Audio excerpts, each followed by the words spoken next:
Ever catch yourself wondering, like, why do people view money so differently? Yeah. Yeah. Such a weird thing to think about. It is. Like some people are like, I don't need a lot to be happy. Others are climbing the corporate ladder. Mm-hmm. What is that all about? Right.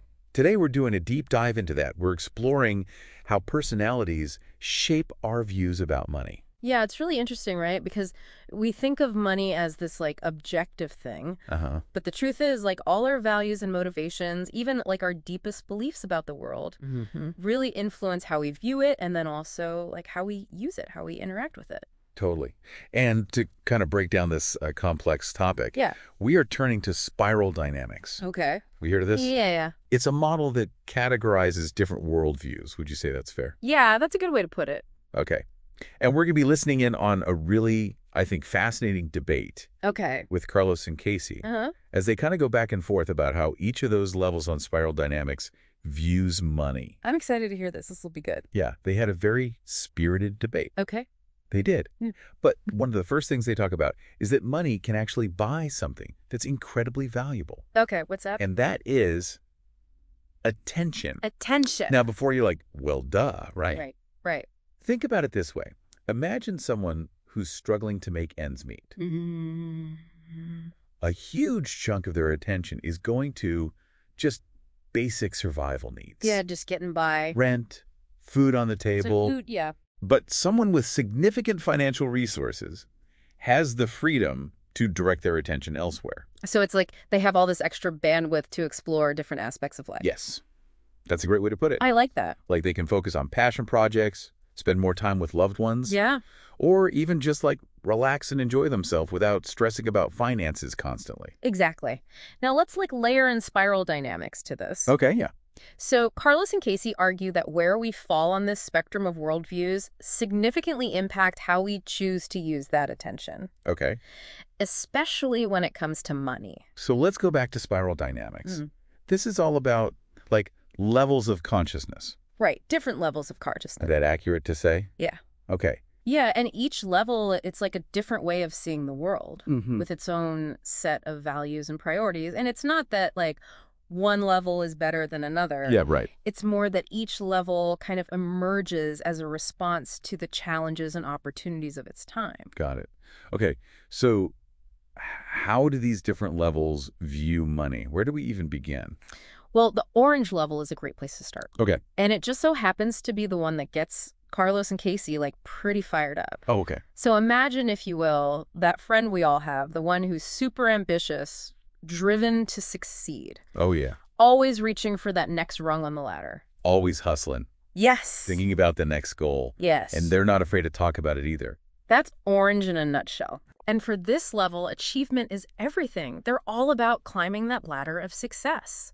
And money often becomes the yardstick for how well they're doing. So the more money they have, it's like the more they're winning in their mind. Yeah, and it's not even just about the money itself. Okay. It's about what it represents. Okay. Status, accomplishment, like tangible proof they're making progress in the game of life.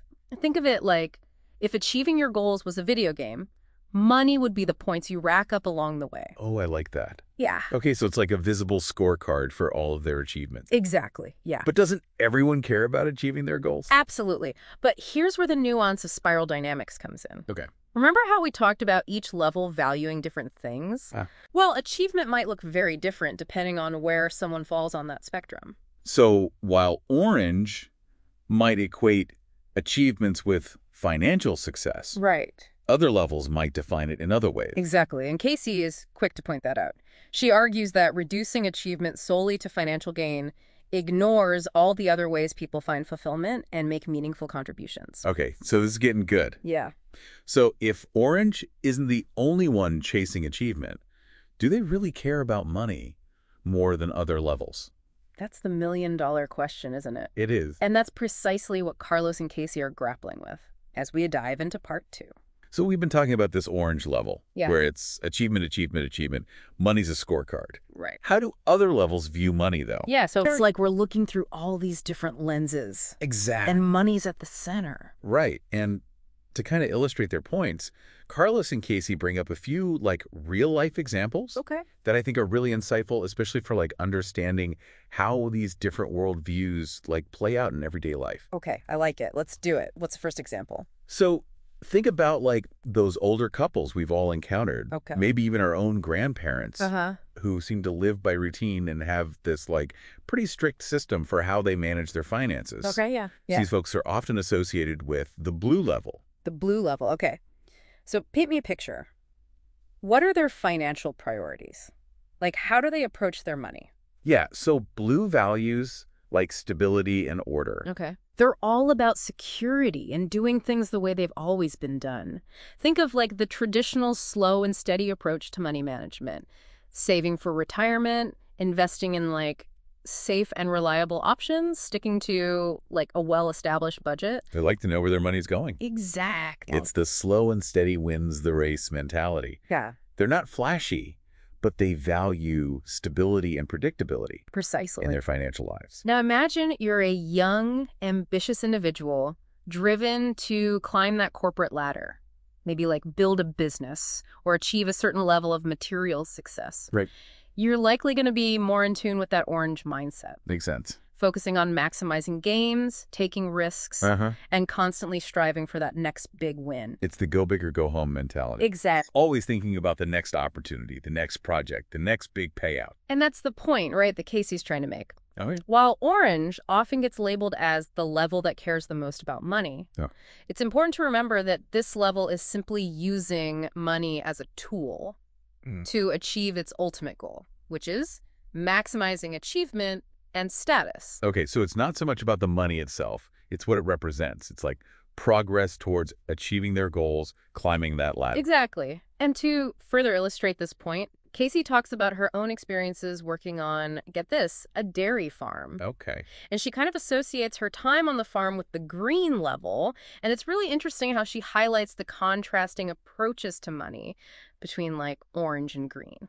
Okay, so tell me more about this green level and how that might impact a farm situation. Yeah, so green emphasizes collaboration, community, and shared resources. Okay.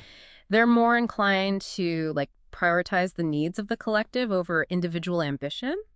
So in Casey's story, right, everyone on the farm works together, everyone benefits, Okay. and resources are distributed based on need rather than individual performance or achievement. So it's a more communal approach to money. Exactly. Where the focus is on the well-being of the group rather than individual gain. And you can see how that might clash Yeah. with an orange mindset, where the individual is constantly seeking to maximize their own gains. Solely. But remember, no one fits perfectly into one level all the time. Sure. We can kind of move between levels depending on the situation, Right. our stage of life, even our energy levels. Oh, 100%. So there's some truth to that saying, it depends. Yeah, it depends, for sure. And as Carlos and Casey get more introspective, they actually start to acknowledge this complexity within themselves. We're back with Carlos and Casey as they dig deeper into how our personalities shape our relationship with money. Absolutely. And both Carlos and Casey get surprisingly candid about their own tendencies and even some of their financial blind spots. This is where the rubber really meets the road. So tell me, what did they reveal about their own relationships with money? Well, Casey, who we know has a strong affinity for the collaborative green level, admits that she's prone to burnout when she's stuck in orange mode for too long. That internal tug of war between wanting to do good for the community but also craving that personal sense of accomplishment. A lot of us can probably relate to that. It's a balancing act, for sure, and it highlights the fact that these levels aren't static boxes we fit into. We can fluctuate between them depending on the situation, our energy levels, even our stage of life. Makes sense. What about Carlos? Where does he fall on this spectrum, and how has that impacted his own financial journey? Carlos actually admits to being very much in an orange mindset earlier in life. He was driven by that classic desire to climb the career ladder, achieve financial security, and make a good living. It's interesting how he connects that to his decision to pursue computer science. Remember how he mentioned that seeing his physics professor struggle financially played a role in that choice? It shows how our perception of money and success is often shaped by our experiences, especially early in life. It's true. Our experiences become these powerful filters through which we view the world, including our relationship with money. But what's fascinating is that Carlos doesn't seem to be stuck in that orange mindset anymore.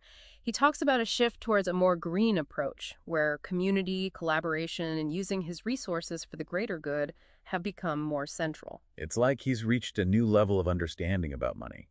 It's no longer just a marker of personal success, but a tool for creating positive change in the world. Exactly. And that brings us to a crucial point. People are complex. We don't fit neatly into these categories all the time. We contain multitudes. Precisely. We can be financially savvy and community-minded, ambitious and compassionate. And embracing that complexity, understanding that people's motivations are multifaceted, is essential, especially in a world where money is so often at the heart of disagreements and misunderstandings. So, as we wrap up this deep dive, what are some key takeaways our listeners can walk away with? What have I learned today? First, remember that our views on money are often a reflection of our deeper values and worldview. Recognizing this, both in ourselves and in others, can be incredibly insightful. Second, don't box yourself or others into rigid categories. Allow for nuance. Allow for the understanding that people's motivations can be multifaceted. And finally, use this knowledge to build empathy and understanding. Because the next time you find yourself disagreeing with someone about money, you can take a moment to consider their perspective. What values might be driving their opinions? You might be surprised by the insights you uncover. Now, here's something to ponder as you go about your day. Carlos and Casey focused on individuals. But how might these different levels of consciousness play out in larger systems? Think about the companies you interact with, even government policies. What might their actions reveal about their underlying values and relationship with money? Keep that in mind, and we'll see you on the next deep dive.